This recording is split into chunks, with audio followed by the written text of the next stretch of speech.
Moonlovers. Welcome to another episode of All Things Moon with myself, Kelly Jones.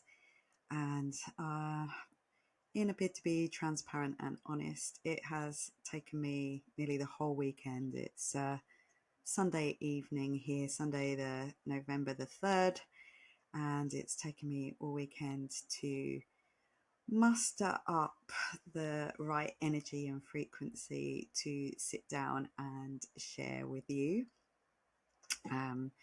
So I have called this episode Staying Calm During an Explosive Month.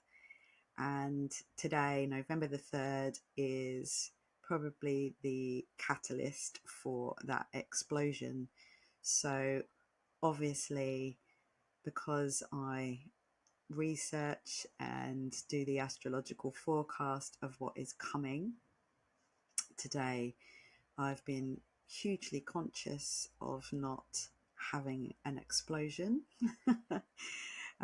So our morning started with going to try and get our camper van started because the battery is completely flat and we couldn't get it started. And whilst during trying to get that battery started, Tom said, actually, the battery is starting to smoke now. But because I had prepared him for it being a somewhat explosive or potentially explosive day, we decided to leave it and call the mechanics and get them to come out and put a new battery in there in a few days' time after this transit has passed. But obviously any big transit like we have today, which by the way is the Mars opposition to Pluto that I have been talking about, that's upcoming. We are now in the eye of that storm today.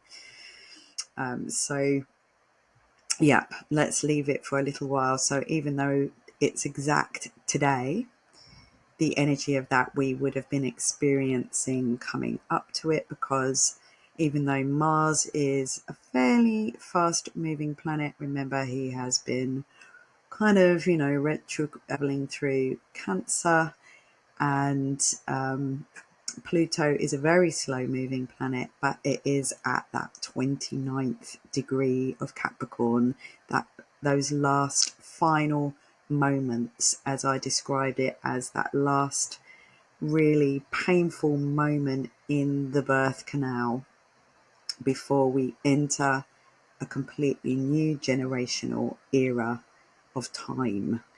And that's coming up on the 19th of November. So this Mars-Pluto alignment has happened and was forming just as we had the new moon in Scorpio on Friday.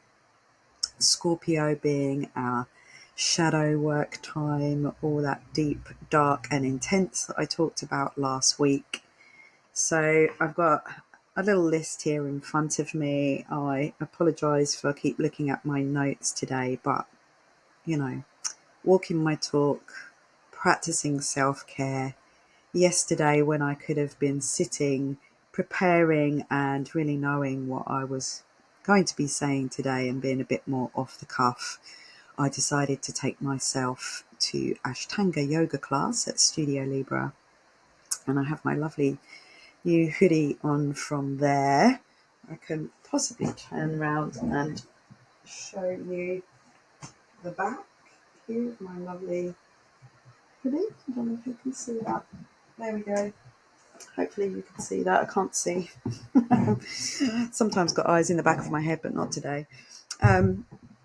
Anyway, yes. So my usual practice is Strala Yoga, which I've told you about lots and lots of times, which is all about noticing how you feel, moving with ease, taking care of yourself. But recently I have felt weakened by living in a fairly low frequency environment for a little bit of an extended period of time. And I've felt a little emotionally weakened. So without doubt, if we feel stronger physically, that can help us to feel stronger emotionally. and vice versa. So as I have started teaching more classes recently, I've started to notice some things where I've lost some strength, and going to an Ashtanga class yesterday was inspired by two of Tom's friends who he goes climbing with wanted to try yoga, and they chose Ashtanga as their first ever yoga class, which is quite funny because it was literally diving in the deep end of yoga, because Ashtanga is probably one of the hardest forms. And I thought it'd be fun to go and join them yesterday, so I did. And I surprised myself with some of the things I can still do. And I can tell you today that I am sore, but it was a chance to push through some uncomfortable stuff, but using self-care at the same time. So for an example, when it came to the point in the class when a headstand was optional, headstand is one of my favourite poses. I'm quite good at doing headstand, but as you know, I had this locked jaw last week, and I've had 2 chiropractic treatments on my neck and jaw. So to have let my ego take over and say do a headstand anyway would not have been extreme self-care. So I did a shoulder stand instead, and just enjoyed being in a more resting pose than challenging myself. But it was still a hard class for stamina and strength, and my muscles are really hurting today, but that's great. It's a good feeling. I haven't damaged myself in any way, and sometimes it's good to do something that is going to make us feel physically stronger, and to do that we've sometimes got to push through it a little bit, but without self-harm, because that is not yoga. Ahimsa means non-harming to all beings, including yourself. Remember that. So what have we got today? Sunday, November the 3rd, we have got this Mars-Pluto opposition. So, it's highly likely that we're going to see some shenanigans out there in the headlines. Headlines are going to be explosive. I'm pretty sure of that. I don't read the headlines, so I'm not sure, but we're likely to see explosive headlines out there. So the Mars-Pluto opposition is at its peak today, and it's going to bring out the best and the worst of between powers. Remember that Pluto is all about power struggles, and Mars is quite conflict and can be aggressive, warlike and fiery. And Mars is also tonight going to be moving out of Cancer for a little while. Thank God, all the Cancerians say, give us a little break. And moving into the sign of Leo, where it's all fiery. So, Pluto's not all about destruction. It is also about rebirth and renewal. So we are being asked to rise out of the ashes like the phoenix. And the phoenix is, as we are still in Scorpio season, that's where the sun is. The phoenix is another symbol for the sign of Scorpio. The eagle and the serpent can also be symbols of Scorpio, but the phoenix most definitely in relation to that Plutonic part of Scorpio, that death and rebirth rising up out of the flames. So in my research for Mars-Pluto, I came across this little quiz online that tells you what your Pluto archetype is. So one of the archetypes is Hades, but it asks you some questions, you tick the boxes, and then it sends you an answer, and obviously it's grabbed your email in at the same time. But I thought I would read it out to you because I think this really is a really good description of what this kind of break down to break through, destruct, so that we can reconstruct this death, rebirth kind of energy can bring. So, the Pluto archetype of the phoenix bird. You are resilient, empathetic, an adaptable, lifelong learner. You have seen it all, done it all. Your motto is, what doesn't kill you makes you stronger. The phoenix bird is a mythological bird that cyclically regenerates or is born again from its ashes. Similarly, you have the ability to bounce back from anything that life throws at you, continuously reinventing yourself. One thing Phoenix people need to be mindful of is seeking change and transformation just for the sake of it. Sometimes you move on to the next thing before bringing your current projects to their highest potential. And I think that is very relative to where some of us can almost reach that highest potential and then revert back to playing small. And while it's wise to move on when something stops working, sometimes it is even wiser to try harder. Ashtanga. Or to stay with the not knowing until you find a creative solution. So I thought that was really good advice and something to sit and ponder on and think about where that is for you. And I think if you're listening to this, there's a high chance that you are the Phoenix archetype. So what else is happening today? Venus is in an opposition to Jupiter today. So Venus is currently still in Sagittarius and Jupiter is in the sign of Gemini. So they are exactly 20 degrees in opposite to each other. So an opposition basically means that those two forces, you're either going to be pulled one way or pulled the other. It's really almost impossible on a day like today to be a bit of both.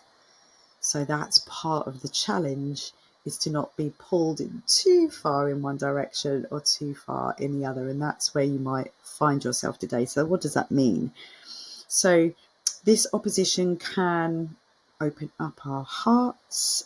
It can stimulate extreme emotions.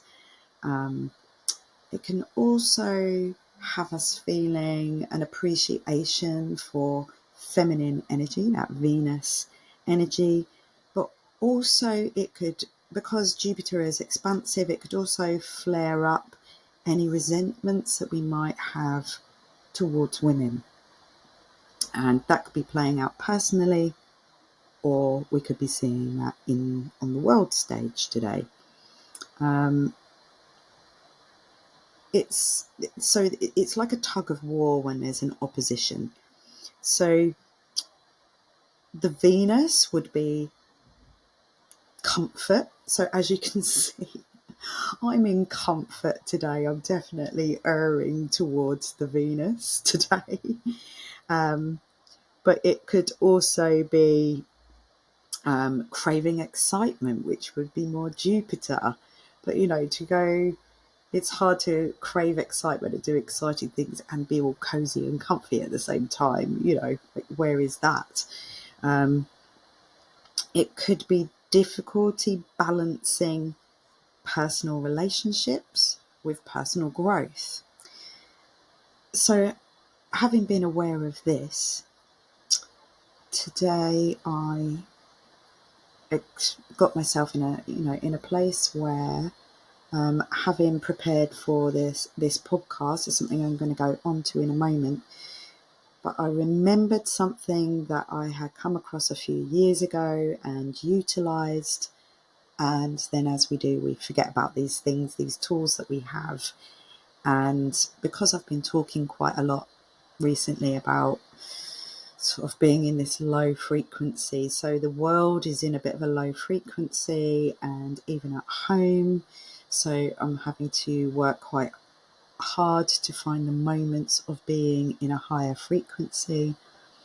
I spoke with a couple of friends this week, and I said, I think at the moment in these intense times, we're probably only going to find that peace in the moments of our practice. We may not be experiencing them on a day-to-day normality basis. So we really do that extreme self-care that I keep harping on about, is about practicing having more of those moments in that frequency, so that we're not permanently down in that low frequency. But yeah, it is more challenging at the moment because there are more challenging aspects around. So in this balance between personal relationships and personal growth, I finally today managed to sit and have a conversation with my partner about our personal relationship and personal growth. And what I did is I showed him the map of consciousness, the levels of consciousness, and what the frequencies are, the graph charts, and how I think that you can get stuck, and where you can quite often get to a certain level, but if you can only ever get into that level, it's quite easy to be knocked back down, and where we've got to practice getting to get past that point where it's easy to be knocked back down. So we've set it as a little challenge, almost like a competition, to see if we can keep up some regular practices every day, so that we can see if we can get up that graph chart. So that was bringing some balance between those two things: personal relationships, personal growth. How can we bring that together? Also, Venus in an opposition to Jupiter can be between being contented with what you have and wanting more. So you might be finding yourself at either end of that spectrum today as well. And also, wherever Jupiter is and Venus are, can always spell overindulgence and completely unrealistic relationship expectations. So, if you find yourself in any of those places today, forgive yourself, go and do one of your practices that brings you into a higher frequency. So anything that you are experiencing will come from a better level of emotion than being in a lower level where we might be more reactive, particularly with this Mars-Pluto opposition that we have today. Mars is cutting, severing. Yep. So, and Pluto can be the deconstructor, destructive, and we don't want to do that if we can help it. But sometimes we've got to break these things down to break through, as we know. Anyway, Mars enters Leo tonight. Phew for me. Anyway, that's for sure. But as Mars moves into Leo, obviously there's a much more fiery thing going on there, and Leo being the throne, being seen, being out there. It is very interesting how Mars is entering Leo, as on the 5th, America has its elections between those opposing forces who want to be on the throne. They want leadership, they want to take that mantle of leadership, and they need to feel seen and heard.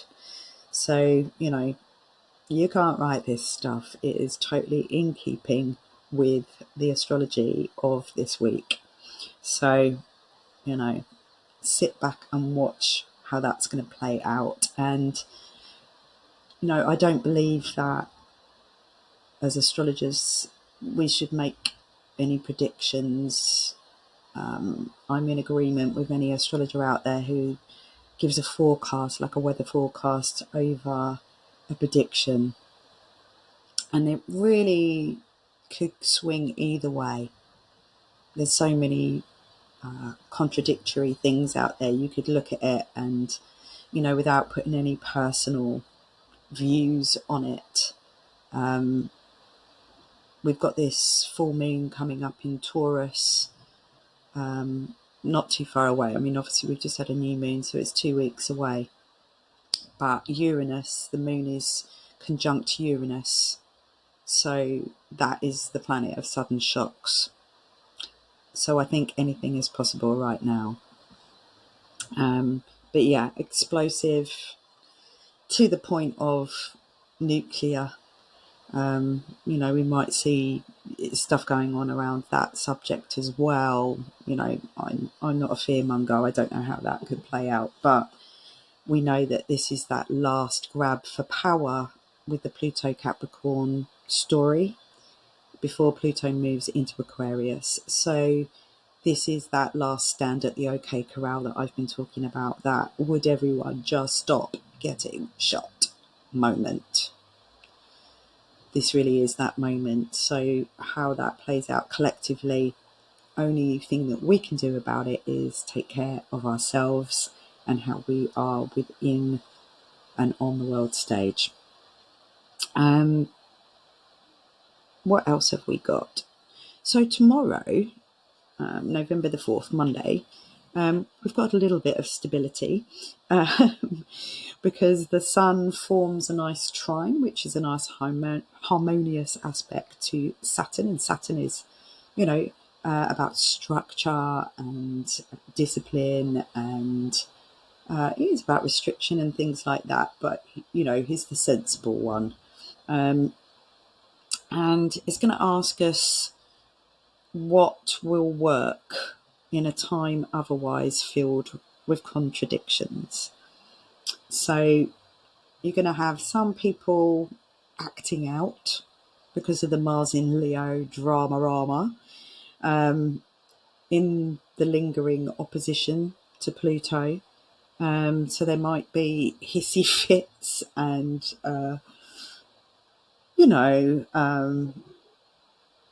if somebody feels like they're being unappreciated, you might have a bit of a fit about that. So that's probably where I've been.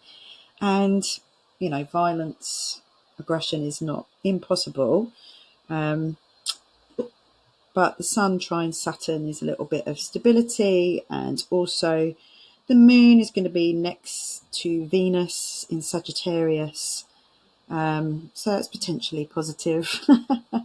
It could, inspire some visionary influence over the whole thing. But it also could be somebody being very outspoken, because Sagittarius tends to be outspoken. But hey, and then Tuesday, November the 5th, which is, Guy Fawkes fireworks day over here in the UK. So fireworks and explosive astrological aspects on the day of the American elections. I'm not sure what I'm going to do on Tuesday. Stay in bed all day, maybe.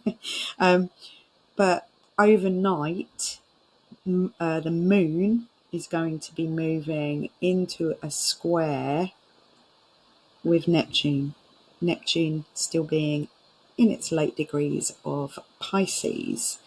So that could, regardless of the moon being square to Neptune, definitely a lot, I would just say that anybody who watches the news all the time is going to be feeling this, and anybody who lives in America is going to be feeling their hopes and their fears being exposed on that day because of these US elections.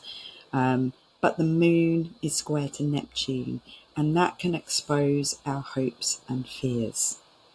So Tuesday, we're not quite in the first quarter moon. We're still in that waxing crescent moon phase, just coming out of the new moon phase where we should have been going inwards, doing our shadow work, writing in our journals, meditating, still taking it easy on yourself. And then finally on Thursday, I expect the world will feel a little bit unsettled on November the 7th. The moon is next to Pluto, and then the moon enters Aquarius. So kind of during that day, it might feel a little bit frustrating, because if the moon is next to Pluto, then it's also going to be moving opposite to Mars. So you're going to have that emotional moon. Moon represents the people, moon represents our emotions, and it's going to be opposite to Mars. Mars just having moved into Leo. See what I'm saying? So there might be a need to release and discharge some emotions that have been fired up after a very anxious week. But remember, we don't have to take it out on one another, and we don't have to take it out on ourselves either. So, maybe get to an Ashtanga class, or do something where you can physically, it out of you, dance, whatever you need to do. Go to the top of a hill and have a good scream. So by then we're coming into sort of that first quarter moon phase, where our intentions that we set at the new moon, we start and come to a little challenging point, and, we want to be spending this week, in preparation to achieve our goals. So I've got a couple of journaling prompts for you here based on all the energies of this week. Do I have all the tools I need, physically, emotionally, or mentally, to support me in achieving my goals? So do I have all the tools I need to support me in achieving my goals?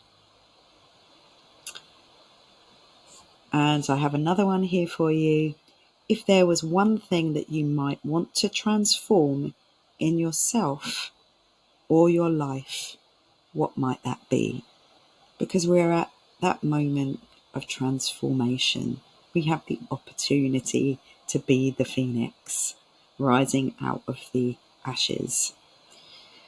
So an opportunity to say no to negative influences in your environment. No more.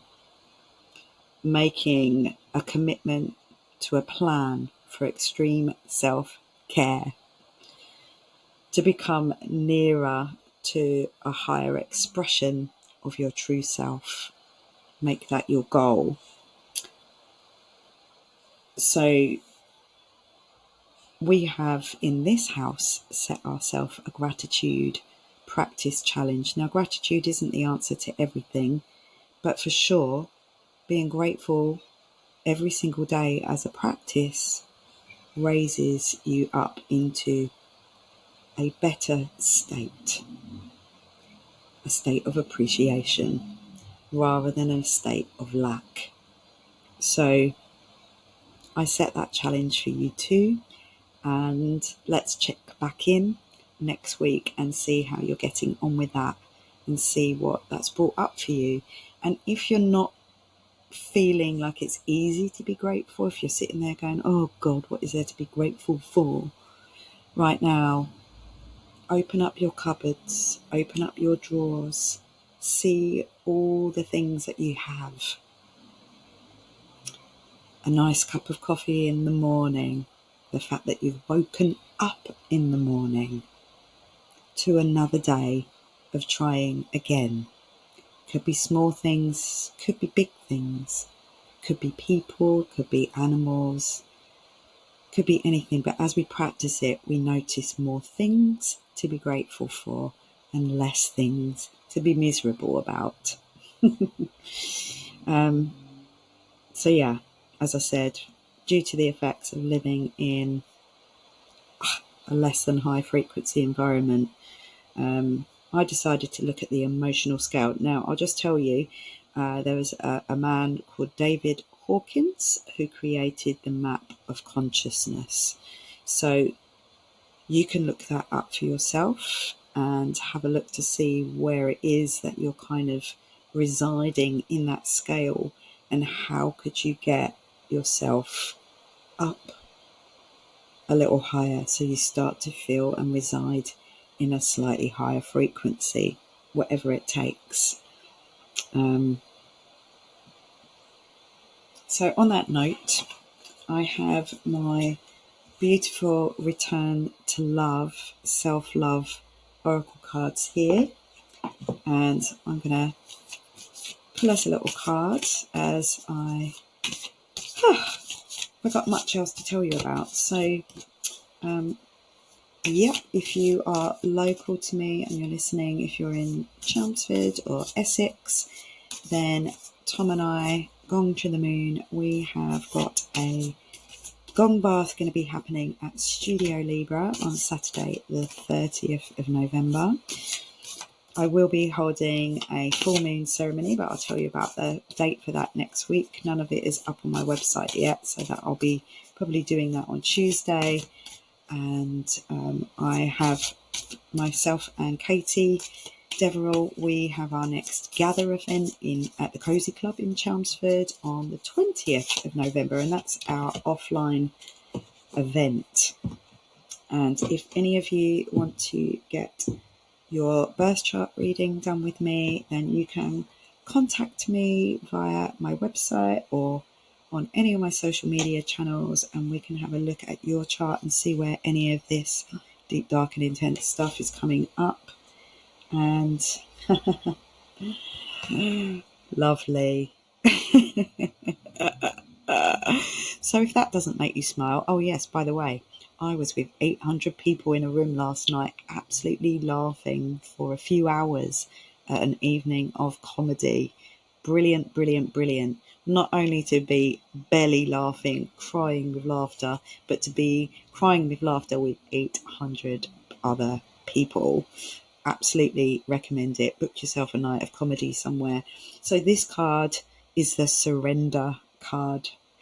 How much can you enjoy this moment?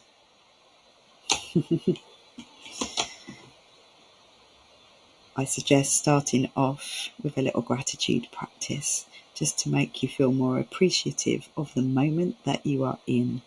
Anyway, I hope this week this has served you somehow. I know I'm a little quiet and, a little sore today. And I wish you a beautiful week of self-care and ease and calm through the eye of the storm. And, I hope that you can stay calm during an explosive month. Moon blessings to you all, and I'll see you all next week.